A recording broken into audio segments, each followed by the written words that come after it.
অনেক বেশি সময় দিয়ে দেওয়া হয়েছে এই সরকারকে। বাংলাদেশের পার্সপেক্টিভ আর অন্য দেশের পার্সপেক্টিভ এক না। এই সরকারটা বেশি হওয়াতে প্রথম 2 মাস 2.5 মাস ইউনূস সরকারের যে অবস্থান ছিল, আজকে যে কেউ বলতে পারবে ইউনূস সরকার অবস্থান তা না।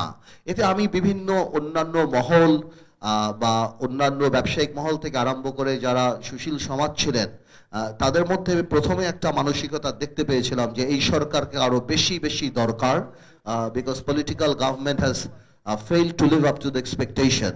এখন মানে আনফরচুনেটলি ওনারা সেই সময় বুঝতে পারেননি যে আপনি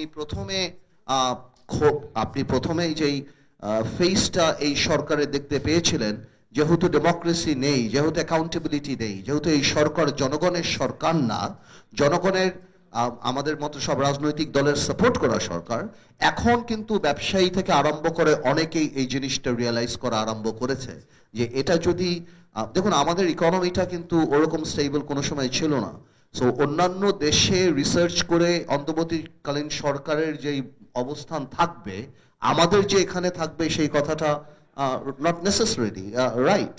তো আজকে অন্ততপক্ষে বাংলাদেশের অন্যান্য সেক্টর, ব্যবসায়ী থেকে আরম্ভ করে সবাই এটা রিয়েলাইজ করছে যে কোনোভাবেও এই সরকার বেশি প্রলম্বিত হলে, বেশি দিন থাকলে, তাহলে বাংলাদেশের ইকোনমিক অবস্থা একদমই ভালো থাকবে না। সো আমি মনে করি যে এই সরকার, অন্তর্বর্তীকালীন সরকারের যে মেয়াদটা, এটা এক একটা দেশের পার্সপেক্টিভের উপর এক একটা দেশে নির্ভর করে। বাংলাদেশের পার্সপেক্টিভে আমি মনে করি আরো অনেক আগেই জনগণের সরকার করে ফেলা উচিত ছিল বা সেই পথে যাওয়া উচিত ছিল। আরেকটা ইস্যু যেটা আসে, সংখ্যানুপাতিক নির্বাচন। এই ব্যাপারে আসলে কথা বলার বা কোনো রিসার্চের প্রশ্নই উঠে না, অন্ততপক্ষে অন্তর্বর্তীকালীন সরকারের। এই কারণে উঠে না কারণ এটার আন্ডারলাইং একটা ইল মোটিভ আছে, এবং সেই মোটিভটা হলো এই সরকারের মেয়াদকে বাড়ানো। যখন এই সরকারকে মেয়াদকে বাড়ানোর জন্য শুধু এই সংখ্যানুপাতিক নির্বাচনের কথা বললে হবে না, এর আগে আমরা স্থানীয় সরকার নির্বাচন চেয়েছি, আরো অনেক কিছু চেয়েছি, বাট আমরা ভালো করেই জানি যে এই সব কিছু, বিকজ সংখ্যানুপাতিক নির্বাচন ভালো কি খারাপ সেটা পরের কথা, but it needs a lot of research.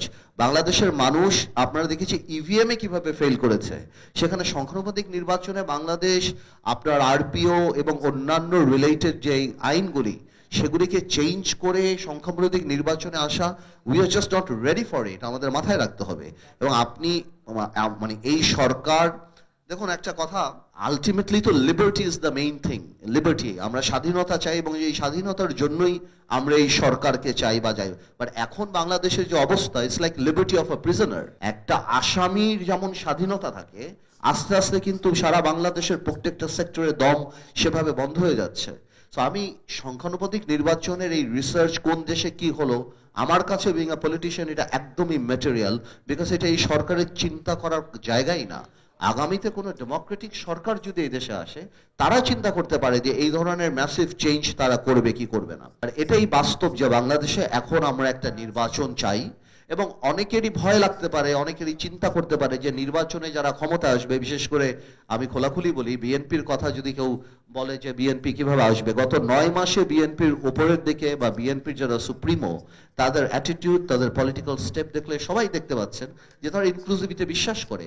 তো বাংলাদেশের মানুষের যারা বিএনপি করে না করে, তাদের এই মাইন্ডসেট ক্রিয়েট করা দরকার যে আগামীতে যেহেতু আওয়ামী লীগ কোনোভাবেও নির্বাচনে আসতে পারছে না, এবং আওয়ামী লীগের আসা নৈতিকভাবে আমি মনে করি ঠিক অন্তপক্ষে এই নেতৃত্বের অধীনে, আমি মনে করি বিএনপি বা বিএনপির সুপ্রিমো, তাদেরকে আমরা কারেক্ট করব, আমরা প্রমোট করব, তাদেরকেই সাপোর্ট করতে হবে। আমি মনে করি just to have a stable government and progressive Bangladesh. তো আমরা পছন্দ করি না করি সেটা পরের কথা, বিকজ এই অপশন যদি আমরা না নেই, আমরা জানি আমাদের অন্য অপশন কি, এবং আমরা কোনোভাবেও সেই অপশনে বাংলাদেশকে নিয়ে যেতে চাই না।